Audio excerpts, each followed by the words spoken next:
Olá, seja bem-vindo à Escola Bíblica. Nós estamos conversando sobre uma introdução à Bíblia, né?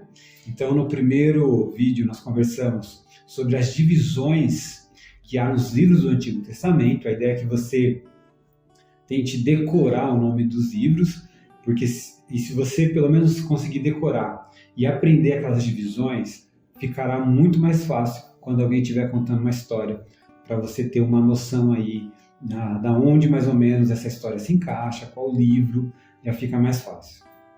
Na semana passada, nós conversamos sobre uma linha histórica, né? Então, pontos principais desde Gênesis até Esther, que é a ideia dos livros históricos, né? Então, se você acompanha o primeiro vídeo, isso fica muito mais nítido na sua cabeça, que é a história de Israel, até então, que nós chamamos de Novo Testamento. Hoje nós poderíamos falar sobre o Novo Testamento? Não. Por que não? Porque nós temos um período que é chamado de silêncio, né? Alguns vão chamar de silêncio profético. Por quê? Porque é um momento que Deus não falou com o seu povo através dos profetas, ok? Então esse período é um período de 400 anos. Então foi muito tempo que houve um silêncio. Mas não quer dizer que esse silêncio e a falta de registro bíblico significa uma falta de registro histórico, né? Então, quando nós terminamos o Antigo Testamento, nós dissemos que o império dominante era o persa. Então, só para recapitular os impérios aqui, porque é fundamental, nesse período de silêncio, que nós chamamos também de período interbíblico ou intertestamentário, né? Porque é um período que está entre os dois testamentos. Então, o que acontece ali? Para isso, vamos voltar um pouco na história e lembrar que em 587 a Babilônia conquista o Reino do Sul, né? Lembra que o Reino do Sul formado por dois povos ou duas tribos de Israel, que é Judá e Benjamim, ok? As 10 tribos subiram para o norte e as duas ficaram no sul. Do norte foi conquistado pela Síria em 727.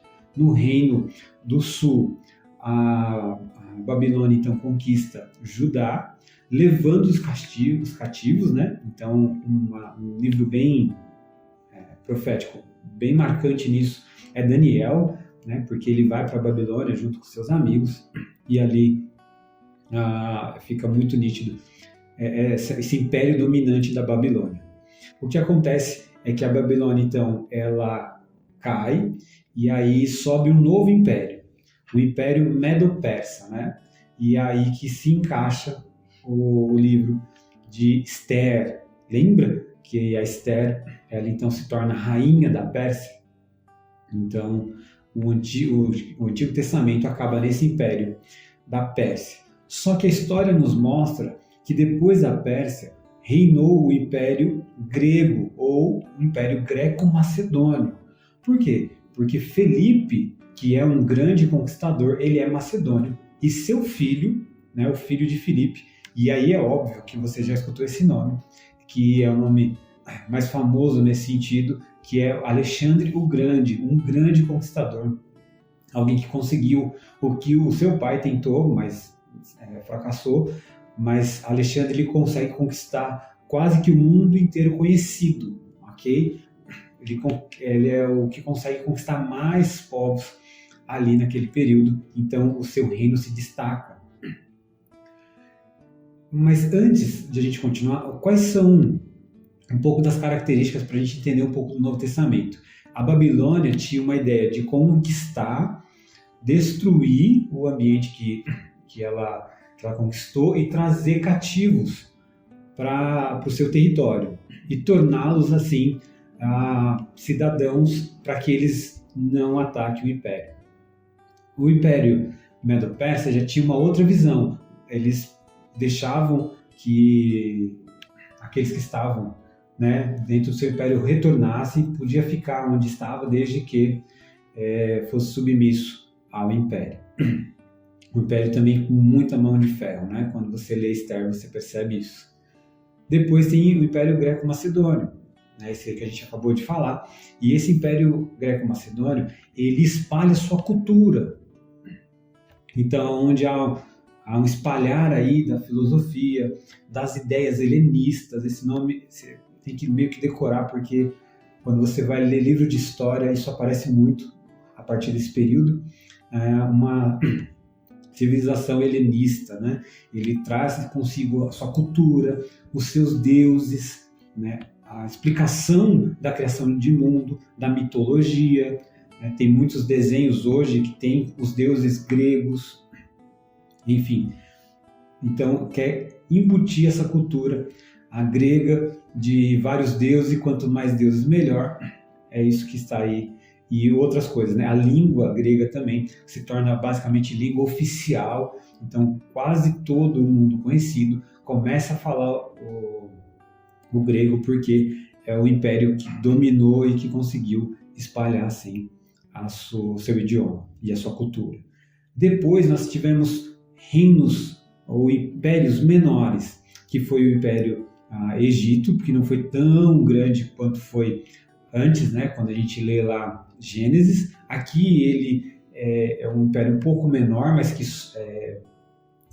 ele reina sobre Israel, sobre Judá, que são os Ptolomeus, e depois o Império Sírio, um império menor também, a partir dos Seleucidas, ok? Então esses dois nomes, Ptolomeus e Seleucidas, têm a ver com pequenos impérios que conquistam ali Israel.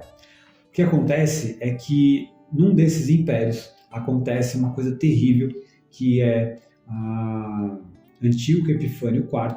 Ele pega um porco e sacrifica no altar do templo. Então acontece uma revolta a partir de uma família chamada os Macabeus. É por isso que vale muito a pena você pegar uma Bíblia católica e ler os dois livros de Macabeus para você entender o contexto histórico que antecede o Novo Testamento.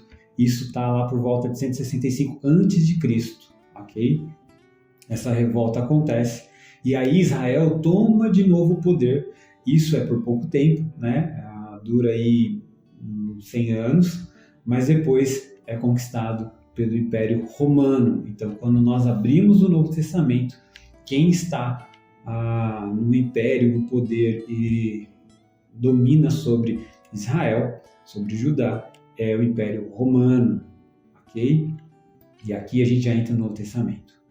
O que é importante também a gente entender que no Antigo Testamento, quando você lê, não tem nomes que aparecem no Novo Testamento. Por exemplo, obviamente que é uma aula introdutória, não vai dar para dizer tudo aqui, mas para você ter uma noção, que é nesse período que o pessoal está na Babilônia, no Império Persa, Medo-Persa, que vai surgir sinagoga, sinédrio, os partidos políticos, né? Aí vai surgindo à medida que os impérios vão sucedendo, mas tem os herodianos, aí a gente está falando já de Roma, tem os zelotes, os publicanos, os escribas, os fariseus, os saduceus, os essênios. Esses são partidos políticos, e aí você precisa lembrar que para Israel não se divide política e religião, porque a ideia era uma teocracia, Deus comanda o povo. Depois eles pediram um rei, mas esse rei ele estava o tempo todo submisso, ou deveria pelo menos estar submisso ao Deus Israel e à sua lei.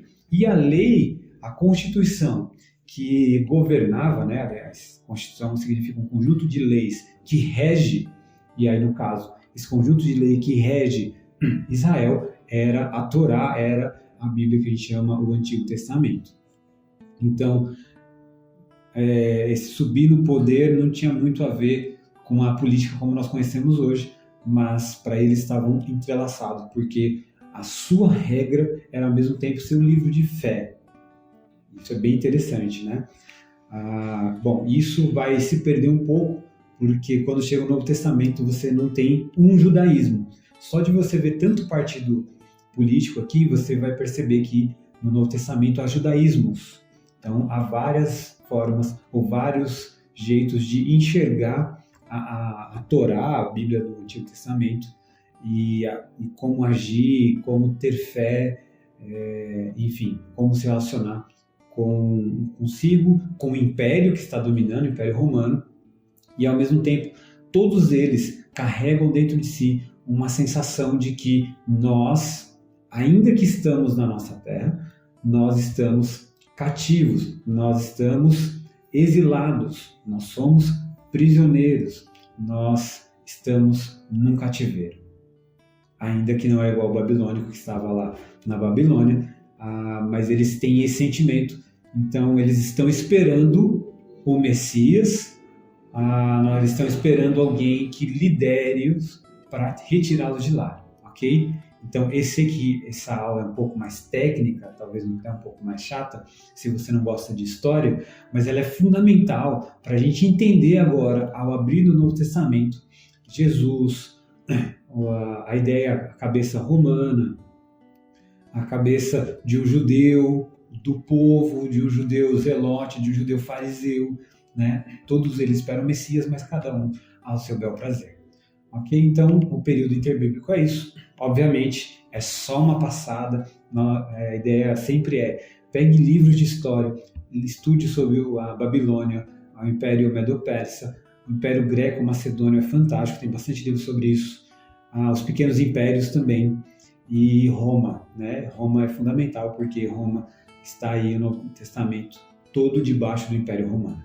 Que Deus te abençoe e bons estudos.